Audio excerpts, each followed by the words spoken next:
Sarah, are your institutional clients, I mean, people who've been in the market for 30 years saying, what is Dogecoin and should I invest in it? Or are they just kind of watching from the sidelines with amusement and probably a little bit of terror?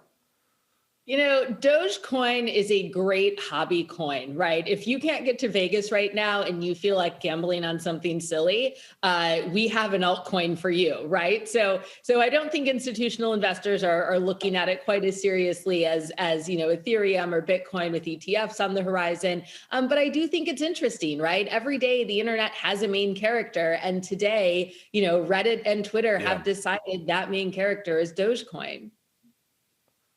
Yeah, you ever see the movie from the 90s, Swingers, Sarah? I mean, I'm much older than you are, so it was a hot movie, and there's a scene where Vince Vaughn and John Favreau, they got like $50, and they sit down at the blackjack table, and they don't know what they're doing, and he's like, double down. He doesn't have any money, but they have just enough to double down, and of course, they lose. You feel like Dogecoin, you're pulling for them, you want everybody out there to win, but you also get the impression that at some point, someone's going to be left holding the Doge bag, if you will.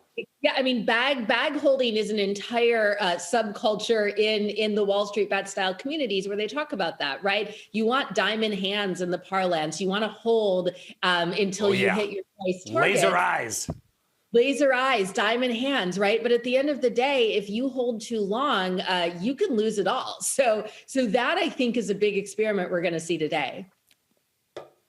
So is there a risk, Sarah, because of Dogecoin? And, it's like kind of like the goofy kid in the class that ruins it for everybody. Not that I would know what that was like, but where there's some very real cryptos that serve real purposes. I mean, Ether, right, on the blockchain, enabling payments, enabling transactions on its own way. It's got a lot of utility. Mark Cuban and others love it. Bitcoin, of course, a fixed number, 21 million. It's getting harder and harder to mine. There's a lot of others out there that people say, really smart people will say, no, this is not a fake coin with a Shiba Inu dog on it.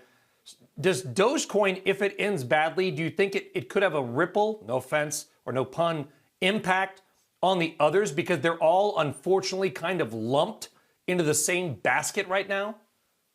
I think at this point, sophisticated investors understand the difference, right? If you have a hangover from White Claw, you don't blame fine wine. They're deeply different, even though they might fall in the same category. So, it's a fun coin. It's novelty. And it also, I think, shows the strength right now of the sort of meme investors, right? We saw this with GameStop and have seen it at some points with crypto. And, speaking of very smart, serious people who are involved in crypto, Elon Musk is certainly perceived by most to be very smart, and he's been a huge fan of Doge recently.